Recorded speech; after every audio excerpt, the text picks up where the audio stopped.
অন্তত এই সরকার থেকে তো আশা করা যায় না। এটি সরকার তো পোড় খাওয়া সরকার। আমি যদি কোনো দল করতাম, বুকের পাটা সোজা করে মন্ত্রীর সামনে গিয়ে বলতে পারতাম আমাকে পুরস্কার দেন। আমাদের সিনেমা মানে ধরেন একটা সিনেমাতে যে ব্যাপারটা, ওই যে আপনার সিনেমা দেশাত্মবোধ, ওই সিনেমা দেখার পর কিন্তু আমাদের কাছে মনে হয়েছে যে ৭১-এর চেয়ে বড় কোনো কিছু হতে পারে না। আমাদের দেশ তৈরি হওয়াটার চেয়ে তো বড় কিছু নাই। এমন না যে এটা দিয়েই আমি হলাম, তা না। ওই সময় যারা দেখছে ওইটা, তারা কিন্তু এটা মাথায় নিচ্ছে যে ৭১ একটা জাতীয় পতাকা, একটা জাতীয় সঙ্গীত, একজন মুক্তিযোদ্ধা, এর চেয়ে বড় কোনো কিছু হতে পারে না। কোন সিনেমায় জানলাম আমরা? কাজী হায়াৎ নির্মিত এই ২টা-৩টা সিনেমায় জানলাম। এটা ডেফিনিটলি একটা অনেক বড় অর্জন। তো সিনেমা কিন্তু আমাদেরকে শিক্ষা দেয়। তো আমার কাছে মনে হয় যে আমাদের গভর্নমেন্ট কেন এই ১০টা-১২টা সিনেমাকে অনুদান দিবে? তাও অনুদানের মধ্যে অনেক, আমার মনে হয় যে অনুদানের মধ্যে অনেক দুর্নীতি আছে। হ্যাঁ, অনুদানটা ঠিকভাবে মানুষ পায় না। হয়তো আমি দল করলে, আমি কোনো দল করি না, আমি পাবো না। আমার স্ক্রিপ্ট পছন্দ হইছে, কিন্তু আমাকে শেষ মুহূর্তে রিজেক্ট করে দিছে, কারণ আমি ওই দল করি না। পরের একটা গভর্নমেন্ট ক্ষমতায় আসবে, সেও আমাকে রিজেক্ট করবে, কারণ আমি তার দলও করি না। শিল্পীদের তো দল করা উচিত না, আমার মনে হয় উচিত না। আচ্ছা অঞ্জন, আমি একটা কথা বলি তোমাকে। জি, প্লিজ প্লিজ। আমার বয়স ৭৯। ৯টি জাতীয় চলচ্চিত্র পুরস্কার পেয়েছি, আর কেউ কি পেয়েছে? ৫২টা ছবি তৈরি করেছি। চলচ্চিত্র সম্পর্কে কি আমার কোনো ধারণা নেই? আমি কি সেন্সর বোর্ডের মেম্বার থাকতে পারতাম না এই সময়? আমাকে সেন্সর বোর্ডের এবং যে যতটা বোর্ড আছে সিনেমার, জুরি বোর্ড, আমদানি রপ্তানি বোর্ড, সমস্ত বোর্ডগুলোর সদস্য কি তৈরি করতে পারতো না? আমি দল করি না। দল করে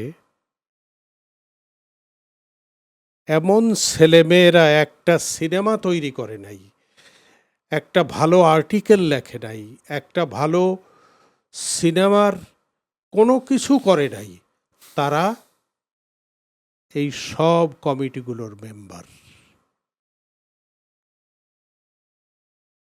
অথচ আমার মতো আরও চলচ্চিত্র বোদ্ধা এবং চলচ্চিত্রের মানুষ আছেন যারা হতে পারতেন।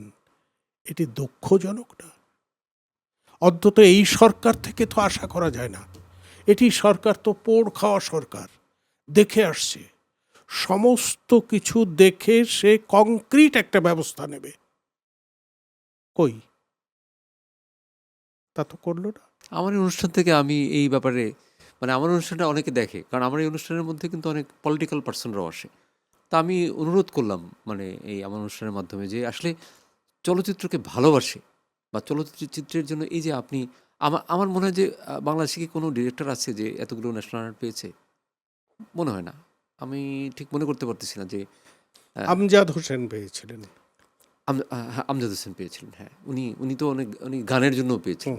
হ্যাঁ, উনি পেয়েছে। তো ওই যে আমি প্রথমেই বললাম যে ৫ জন নির্মাতার মধ্যে আমি যদি হিসাব করি, তাহলে আপনাকে বলা যাবে। তা আপনার এই এই মেরিটটাকে তো কাজে লাগানো মানে উচিত। আমার অভিজ্ঞতা নাই? অবশ্যই অনেক অভিজ্ঞতা আছে। ৫২টা চলচ্চিত্র নির্মাণেরও তো অভিজ্ঞতা আছে। কি অবাক বিস্ময়! আমি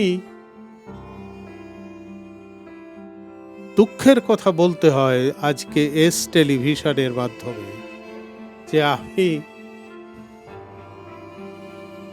আজীবন সম্মাননা পাইনি। আজীবন সম্মাননা মানে কি?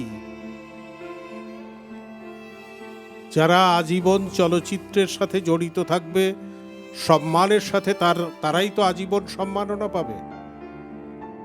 কই? পাইনি। ২১শে পদক পাইনি। ১৯৭৫-এর পরে সর্বপ্রথম মুক্তিযুদ্ধ নিয়ে ছবি করেছি আমি। স্বাধীনতা পদক তো আমার পাওয়া উচিত ছিল, পাইনি। আফসোস নেই, কষ্ট পাই। আফসোস নাই এই কারণে যে আমি তো কোনো দল করি না। আমি যদি কোনো দল করতাম, বুকের পাটা সোজা করে মন্ত্রীর সামনে গিয়ে বলতে পারতাম আমাকে পুরস্কার দেন। কিন্তু এটি পুরস্কার নেওয়ার সিস্টেম না। আমি যে 9টি জাতীয় চলচ্চিত্র পুরস্কার পেয়েছি, বিশ্বাস করেন অর্জনাইস,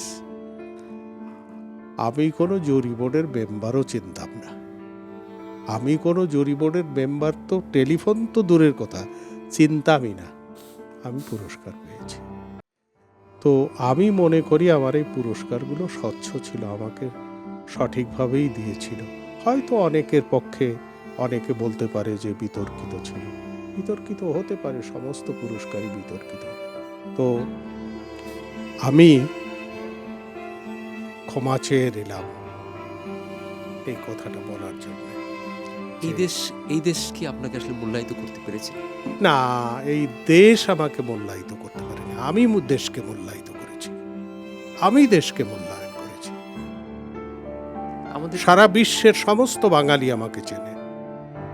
এটা তো অনেক অনেক বড় ব্যাপার, অনেক বড় অবশ্যই। ব্যাপার, অনেক বড় ব্যাপার। আমেরিকা জ্যাকসন হাইট দিয়ে হাঁটতে গেলে হাত উঁচু করে রাখে সবাই, সালাম। আমার হাত উঁচুই থাকে সবসময়। এ আমার অর্জন। এটা আমার এই অর্জনকে আপনারা ফেলে দিলেন, আমার এই অর্জনকে কোনো মূল্যায়ন করলেন না। না, আপনি জ্যাকসন হাইটসে হাত তুলে রাখেন, ঢাকাতে তো সেই একই হ্যাঁ, তা অবস্থা, একই। একই অবস্থা। কিন্তু আমি ওই বস্তি দিয়ে সুইপার কলোনি দিয়ে গেলেও যা, বস্তি দিয়ে গেলেও যা, নিউ মার্কেট গেলেও তাই।